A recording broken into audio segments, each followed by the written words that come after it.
सुप्रभात पिला माने बोध क्लास पिला माने देख तुम पाठ 19 पर्यटन सरी जाता आज पढ़ा पाठ 20 पाठ 20 अच्छे तुम कौन ओकार जोग ओकार जोग तुमको वर्णबोध पढ़ी देती वर्णबोध जानी केमती आम शब्द वर्ण ओकार जोग होती मुझे टी धारणा दूसरी देख केमती करते जोग करते ना क युक्त ओ समान ओटा को उठे देखिए हम कौन करिया ओर सांकेतिक ओर मात्रा होती कौन ना एमती गोटे एकार दब एक आकार दब होगा कौन ओकार को तो ये प्रकार क ठार पूरा हल पर्यटन लिखिदेव तापर आम कौन करिया बर्तमान सब ओकार देकी नुआ नुआ शब्द सब पढ़ा देख पृष्ठ नंबर 51 पृष्ठ प्रथम देखिए कौन क ओकार कोल अकार कोली तापर दिला कौन द ओकार दो अकार दोली तापर ढ ओकार ढोल ढोल तापर पिला देख आ भीतर नुआ शब्द देखी तले क ओकार को ठ कोठ ग ओकार गोठ गोठ भ ओकार भोक भोक तालबे स ओकार सो मुधुले स शोष देख दीटा स अच्छी तुम खाली मार्क कर कौ जगह कौ स लगुच झ ओकार झोट झोट म ओकार मोट मोट ख ओकार खोल खोल ग ओकार गोल गोल ये गला पिला माने दी अक्षर शब्द तापर जे तीन अक्षर कौन आछी प ओकार पोटल पोटल ग ओकार गोट ओकार टाळ हर्षकार टाई ग ओकार गोल ओकार लाप गोलाप क ओकार कोलप कोलप ये गला तीन अक्षर तापर जीवा हम केतले चार अक्षर ओकार शब्द क ओकार कोठ ओकार ठा घर कोठा घर ग ओकार गा दीर्घई ग ओकार गोठ गाई गोठ क ओकार कोर ओकार रा पौष ओकार कूट कोराकुट घ ओकार घो ड ओकार डा गो ओकार गा डवर्षकार डी घोड़ा गाड़ी तो पिला माने ये हमर गला केतोटी शब्द दुई अक्षर तीन अक्षर चार अक्षर ओकार युक्त शब्द तापर दिबा हम छोट छोट वाक्य को तले केमती कोन देई देखो पिला माने आपको सब बनान करी करी पढ़िबो होला कि बरसा दिने नई पानी गोलिया हुए कहला ना बरसा दिने नई पानी गोलिया हुए कोइलीर सुर बड़ मधुर गोलाप फूलरू अतर तैयारी हुए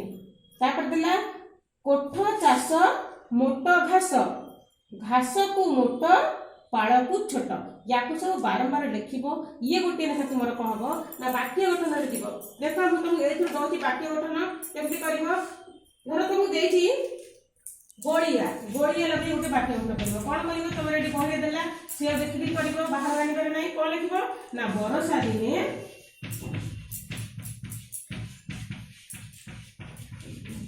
नई पानी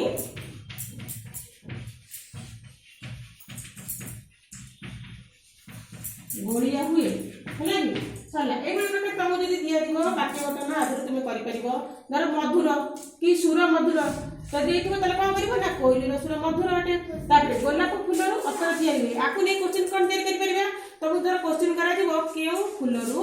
अतर तैयारी हुए तुम ये लिखि पार कौन ना गोलाप फूलरू अतर तैयारी हुए तापर तुमको परपद लेखा देथिबो कोठ चाष लिखिथिबो तापर डैश देथिबो तुमे कौन करिवो ना कोठ चाष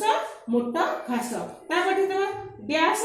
दे देखि तापर लिखिथिबो पाळा को छोट आपको कौन करिवो ना घास को मोट पाळा को छोट तापर देथिबो कोन सजन लिखियो सजन लेखा तो पिला माने बारंबार पढुछ बारंबार देखुछ तुम जानि परथिबो तुमे बीटा उदाहरण दे देखो फुट कोरा हला कि तुम आने देखो एटा केते अक्षरिया शब्द प्रथम केते अक्षरिया शब्द चार अक्षर तले बय लिखु चार अक्षर शब्द रे कोडी एंती अछि शब्द तले कोन होबा एटा ना शब्द देले हे दिबो कोरा फुट आउटा पिला माने कोन हो देखो मु मात्रा देबिनी मु शब्द लिखुची मात्रा देबिनी तुमको बाती लिखा रहछि कोई जगह रे मात्राटा हमर लागिबो घोड़ा गाड़ी पिला माने एमती कोन से शब्द हमर नाही अछि कि बहरे देखि बहरे हमर एमती कोन शब्द नाही तुमको दिहाइबो जे उपयुक्त जगह रे मात्रा लगैकरी शब्द को आउटर देखो तले कोन लिखिबो एटा हबो ना एटा हबो घ ओकारे घो ड आकारे गा गो आकारे गा ड आकारे डी घोड़ा गाड़ी तो ये प्रकार पिला माने केतरा पैटर्न पाठ देछि तु माने को करबो आपको बारंबार खाता रे करबो आ मुखस्त करबो ओकर शब्द मुखस्त करबो आ ये गीत भी लास्ट पूरा सात बजे मुखस्त करबो मु रहुछि पिला माने पूरा पर क्लास रे आगु नुआ विषय ने उपस्थित हेबी से पट समस्त भलो रुह आ पाठ पढ़ धन्यवाद।